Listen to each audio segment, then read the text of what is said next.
This is the Lenovo Legion GO S. It's the new kid on the block when it comes to gaming handhelds, and is the little brother to my absolute favourite gaming handheld of all time, the Lenovo Legion GO. But how does it stack up against the competition, and is it a true spiritual successor to the Legion GO? That's what we're going to find out today as we take a deep dive into the Lenovo Legion GO S. Hello everybody, my name is Robert, and this is Bite Size Clip.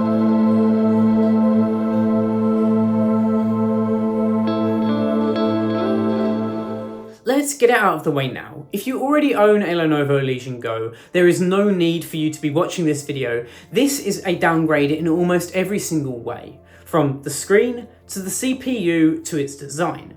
That's not to say that it is a bad handheld though. It has quickly become one of my favourites to pick up and play, but I do miss some of the nice features that made the Legion GO so great. Let's start off by talking about price. The standard Legion GO started at £750. Right now there are only two variants of the S. There is a £150 cheaper, so £600 version, which comes with 1TB storage and 16GB of RAM. Or, for an extra 50 quid, you can get yourself 32GB of RAM. These are both running the Windows 11 operating system. What's special about the Legion GO S though, is it's going to be very soon one of the only consoles outside of the Steam Deck that's going to be running pure Steam OS, meaning that any update that comes to the Steam Deck will also be coming to this device. This is pretty exciting because it also comes with an additional £100 price cut, bringing it down to be more in line with things like the Steam Deck OLED. With its current pricing, especially with the Windows 11 version, it sits squarely in the middle of the field with the MSI Claw and other standard handhelds. One of the first things you're going to notice when you buy this is it doesn't come with any kind of case. This really surprised me and was a big disappointment. Up until this point I've owned both a Steam Deck and obviously the Legion GO, both of which came with a case in the box and was really nice to have because it meant I didn't have to shell out additional money, and it also kept my quite expensive investment very safe.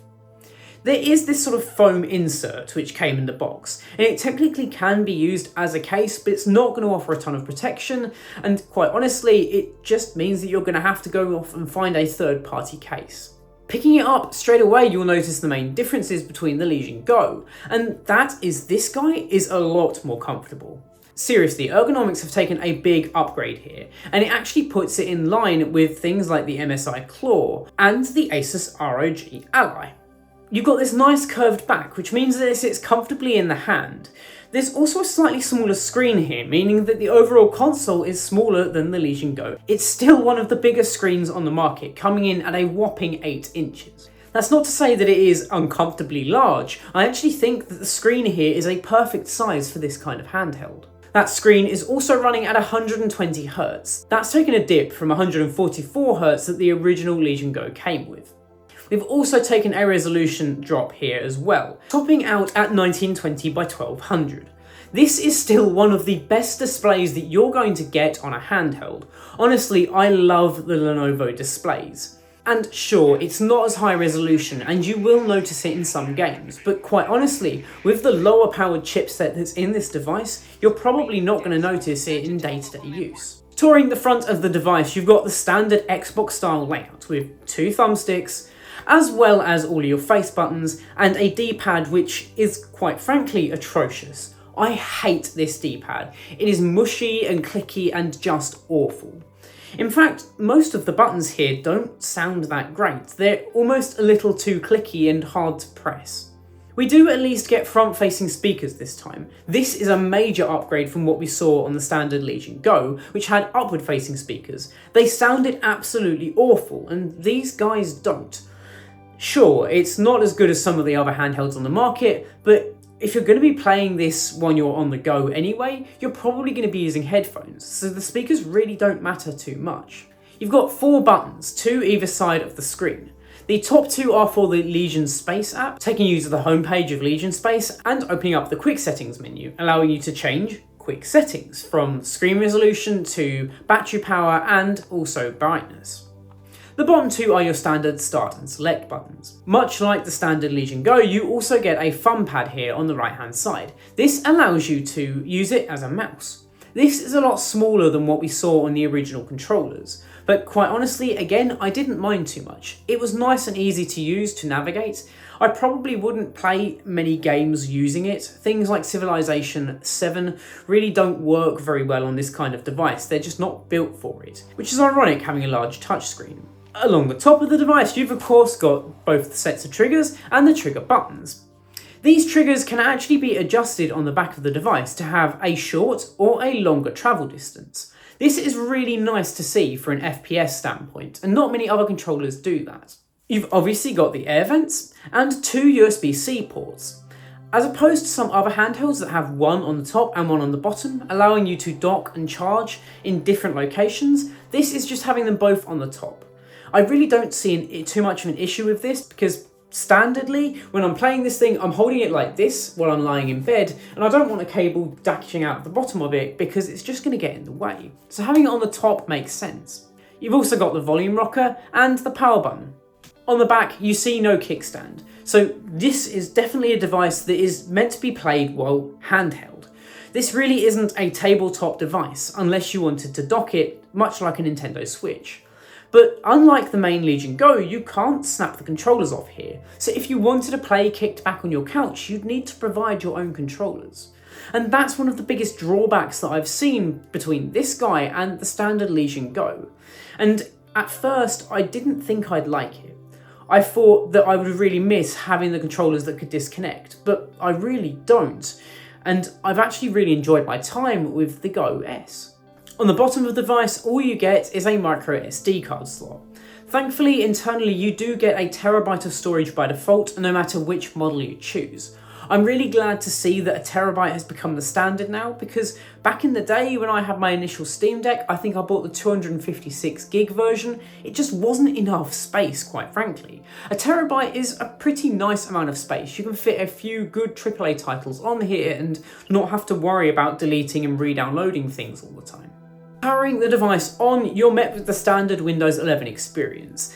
Out of the box, it is super slow to get started with, and that's why I think this device might actually do better in its SteamOS variant, because it was much quicker to set up and a lot less hassle to get a lot of the games working.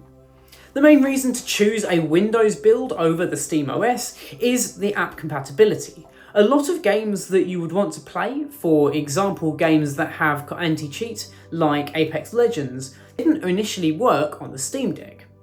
They do, however, work absolutely fine on the Windows OS.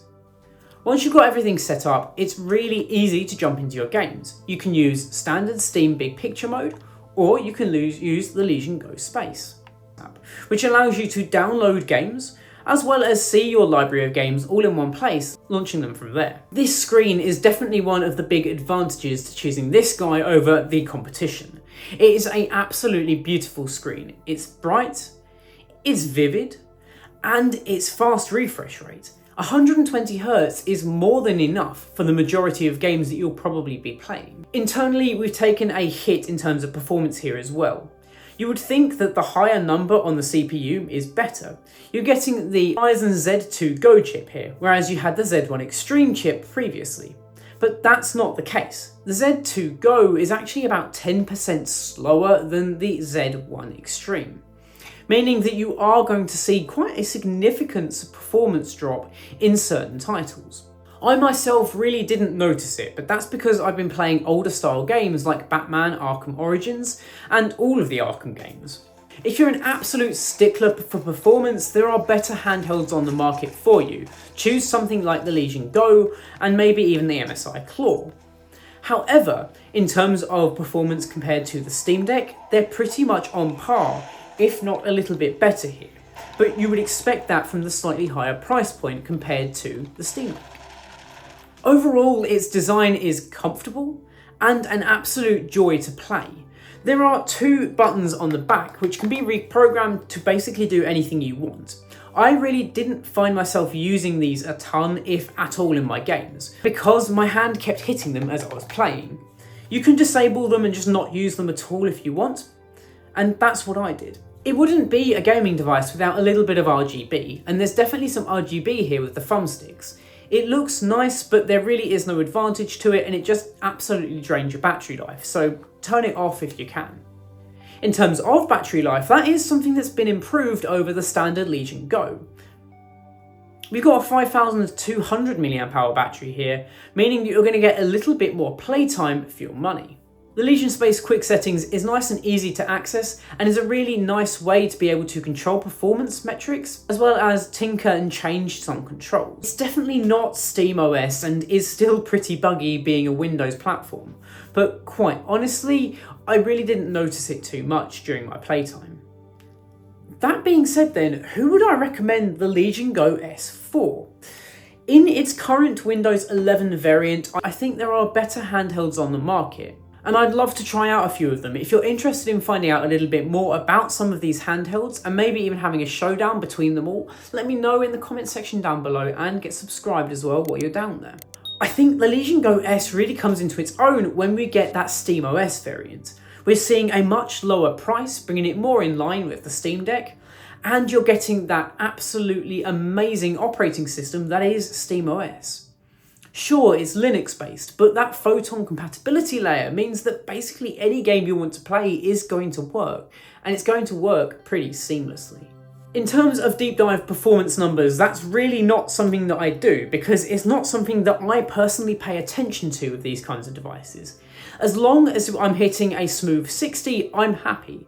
And in the majority of the games that I was playing, from the Arkham games to Alien Isolation and a few other slightly older titles from perhaps 5 or 10 years ago, I've had absolutely no issues running them at a highest resolution and highest presets. If you're wanting to play the most AAA titles like Baldur's Gate 3, you are going to struggle a little bit, even more so than you were with the Legion Go. Running it at lower settings and a lower resolution does mean you're still going to get a playable experience, but it's not going to look as good as it will on some other platforms. So there we have it, guys. That has been my review of the Lenovo Legion Go S. It has become one of my favourite handhelds to use, but definitely will not replace my standard Legion Go, and it's what I'm going to be returning to. I think Lenovo made some really good design choices here, and we're going to see a lot of those in the Legion Go 2 when that comes out later on this year. It's a step in the right direction, but it almost feels like a stumble in other ways as well. Why don't you guys let me know what you think of the Lenovo Legion Go S in the comment section down below, and of course while you're down there, get subscribed as well, hit that bell notification icon and share it with your friends and family, because that really does mean the world to me. Anyway guys, my name has been Robert, this has been Bite Size Clue, and I will catch you in the next one. Adios.